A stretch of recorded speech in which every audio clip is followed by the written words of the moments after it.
So I'm going to start with Lina's question about the if maybe we don't think that these social movements can make or fight against hegemonic points of view, or well, in this case, colonial or imperial matrix like the one we are discussing today. Well, of course I do think so. That's why I made those first or main statements at the beginning, because I think it's very important for us to recognize the agency of the people, recognize that even though this is a state-centered system and we are always thinking about state-centered solutions because of the voluntarism, because that's how international law works, I think a way to rethink and renew the international law is to start thinking about the individuals, the communities, the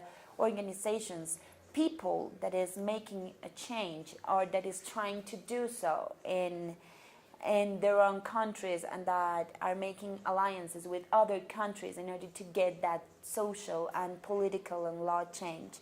I don't know if that's a too optimistic point of view. I don't think they have the capability to do the change, but I want to recognize that effort that they make. Those efforts are important and we have to take it in account in order to, I don't know, get the whole picture of how power works, if that's what our questions are. So of course I believe social movements have agency, and have agency is not only to promote my own interests and the interests of my community, it's also have this ability to change through the strategies, through the analysis of this social, political, or legal reality, and make this step-by-step things to change it. So of course I believe that. Regarding your question about harm reduction, well, I talk about harm reduction because organizations prefer to talk about harm reduction and not risk, because they want to get over this idea that the consumption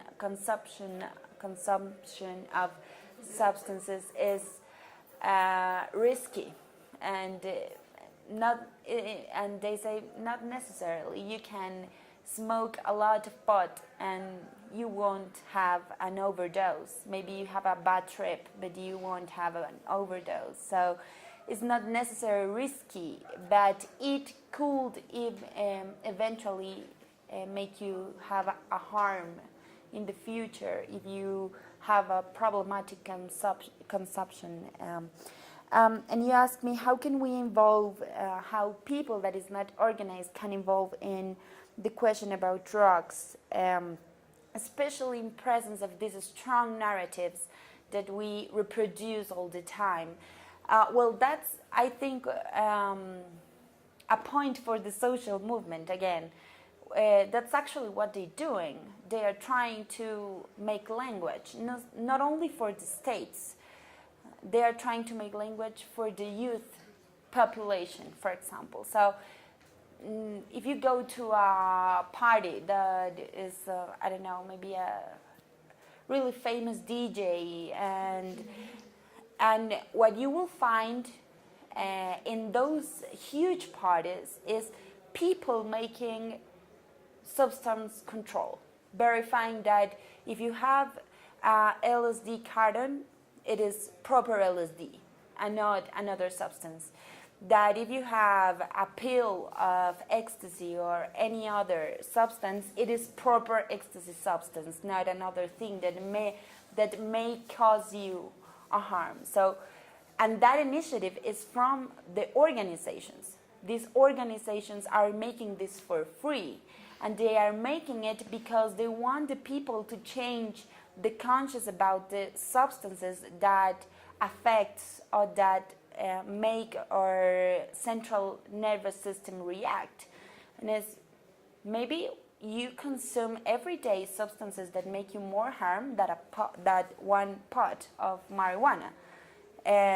Your coffee, I don't know, all the oily food that you consume every day, even the cigarette and the alcohol that is even more causes even more harm than pot, LSD, or another substances.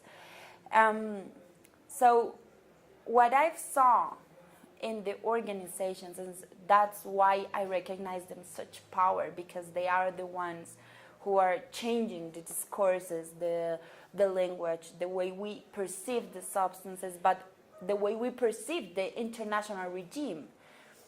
Actually, I guess I would like to make this exercise, like who in here think the regulation, the international and national regulation of drugs that has this prohibition cut, if you, I don't know, have this prohibition approach, think that's the best way to get off the drug problem?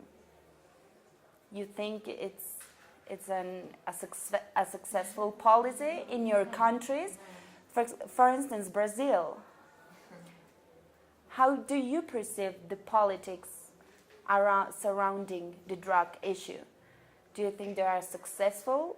The excessive persecution through the criminal law of the people that is involved in the drug business is successful? Everyone, when I ask this to people, everyone in the most cases said no, it is not a success. Is not a successful policy. Au contraire, o al contrario, ¿cómo se dice en inglés? In the other hand, sorry, sorry. In the other hand, when you ask for the effects of the global policy and the local policies that have this same approach, that is prohibition, people says it causes murder, it causes inequality, it causes segregation, it makes our authorities more authoritarian. They take these policies as an excuse to make profiling policies, to persecute black people, to persecute poor people, to persecute women. So, of course, this is a policy that evidently, or I don't know, obviously has this colonial and imperial root.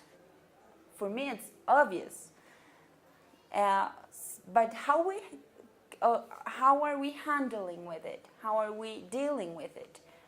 We are doing it, or we're doing so through the social movements that in the everyday are fighting against our states or the drug control regime in the United Nations, or even though the policeman that wants to take a young boy that is consuming a cigarette of pot because super bad in a moral sense, etc., etc.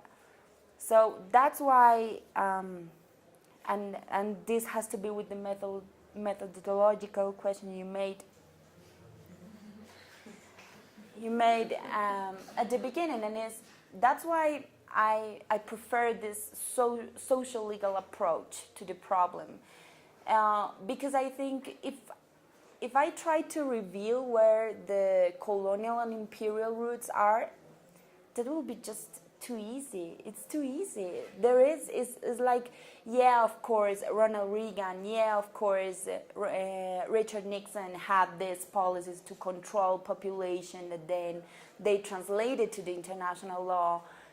So many people has done that. So why is it important to me to talk about social movements? Because, well, and this has to be with the conclusions I couldn't say, is there's a paradox that I called fetichismo diplomático legal.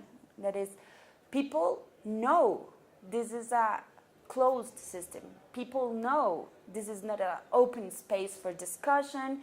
No, they don't have the opportunity to speak for themselves in order to their voices will be heard by other countries, by other social movements. They know so. But even though that, they try to make these strategies to change the language, to change how the states interact in those places. And that's why, and that's where I go back to the question about the voices of Spivak, because we have been doing that all these days. Going back to the question, can the subaltern speak? Is a metaphorical question. Of course, the subaltern cannot speak in the Spivak sense, but we go back to that question, but we don't give the voice to the subaltern. We're still giving the voice to the international law or to the states. So in this case, I say, yes, of course, they do have voice. They do have agency. So, but how do they use their voices? And as Ranajit Guha says, how that voices are heard according to their level, their, I don't know, their highest voices than others. And in this case, of course, these are people privileged from the global south. These are people who have intellectual, they have access to education, they are intellectuals, they are lawyers, they are people that know very well how NU works, but they're still from the global south. And when they go to those places, they feel rejected, they feel like outsiders. So they know they can't use their own voices. So they make these strategies to use the powerful voices, the state voices, to make alliances. And that is very powerful because they know their voices simply won't be heard. But they try to make it louder with the voice of someone who has the power to speak in these kind of places. Speak and be heard. So, well, that was one of the conclusions that I couldn't get to. So, I hope.